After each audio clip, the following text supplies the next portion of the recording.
जी अस्सलाम वालेकुम सारे दोस्तों ਨੂੰ।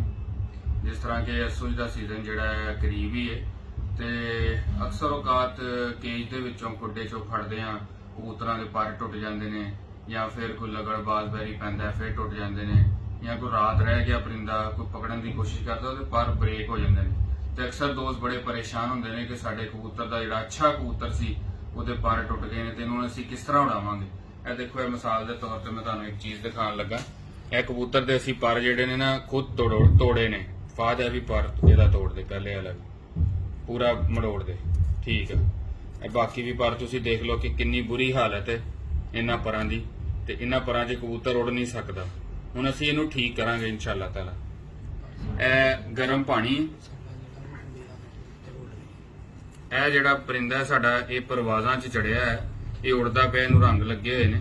ਇਹ ਮੈਂ ਤਦ ਤਜਰਬਾ ਕਰ ਰਿਹਾ ਤਾਂ ਕਿ ਤੁਹਾਨੂੰ ਅੱਛੇ ਤਰੀਕੇ ਨਾਲ ਯਕੀਨ ਹੋ ਜਾਵੇ। ਇਹ ਫੁੱਲ ਗਰਮ ਉਬਲਦਾ ਪਾਣੀ ਯਾਨੀ ਕਿ ਅਸੀਂ ਇਹਨੂੰ ਗਰਮ ਪਾਣੀ ਨੂੰ ਉਤਾਰ ਲਿਆ ਹੈ ਚੁੱਲ੍ਹੇ ਤੋਂ ਤੇ ਹੁਣ ਅਸੀਂ ਇਹਨੂੰ 2-4 ਮਿੰਟ ਵਾਸਤੇ ਇਸੇ ਤਰ੍ਹਾਂ ਹੀ ਪਰਾਂ ਨੂੰ ਪਾਣੀ ਦੇ ਵਿੱਚ ਜਿਹੜਾ ਨਾ ਡੁਬੋਵਾਂਗੇ ਔਰ ਹਿਲਾਵਾਂਗੇ ਤੇ ਤੁਸੀਂ ਇਹ ਦੇਖਣਾ ਕਿ ਇਹ ਜਿਹੜੇ ਨਾ ਪਰ ਆਪਣੀ ਪ੍ਰੀਵੀਅਸ ਕੰਡੀਸ਼ਨ 'ਚ ਜਿੱਥੇ ਪਹਿਲੇ ਸੀਗੇ ਉੱਥੇ ਹੀ ਦੁਬਾਰਾ ਇਹਦੇ ਪਰ ਆ ਜਾਣਗੇ।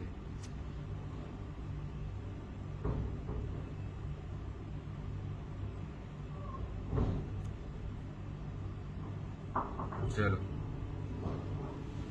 ਇਹ ਦੇਖੋ ਇਹਦੇ ਪਰ ਦੇਖ ਲਓ ਇਸ ਟਾਈਮ ਬਿਲਕੁਲ ਸਟੇਟ ਹੋ ਗਏ ਨੇ। ਹੁਣ ਜਿਸ ਤਰ੍ਹਾਂ ਹੀ ਇਹ ਡਰਾਈ ਹੋਣਗੇ ਬਿਲਕੁਲ ਪਰ ਜਿਹੜੇ ਨੇ ਤੇ ਇਹ ਬਿਲਕੁਲ ਆਪਣੀ ਕੰਡੀਸ਼ਨ 'ਚ ਆ ਜਾਣਗੇ।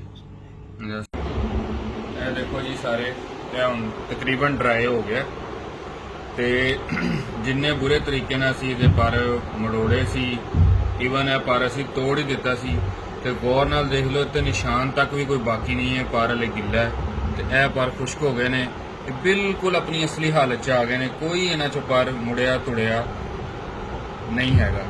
ਯਾਨੀ ਕਿ ਅਗਰ ਇਸ ਤਰ੍ਹਾਂ ਕਦੀ ਪਰਵਾਜ਼ਾਂ 'ਚ ਹੋ ਜਾਏ ਤਾਂ ਤੁਸੀਂ ਬੇਫਿਕਰ ਹੋ ਕੇ ਕੰਮ ਕਰ ਲੈਣਾ। ਇਨਸ਼ਾਅੱਲਾ ਤਾਲਾ ਤੁਹਾਡਾ ਪਰਿੰਦਾ ਜਿਹੜਾ ਉਹ ਬਿਲਕੁਲ ਸਹੀ ਉੜੇ। ਇਨਸ਼ਾਅੱਲਾ।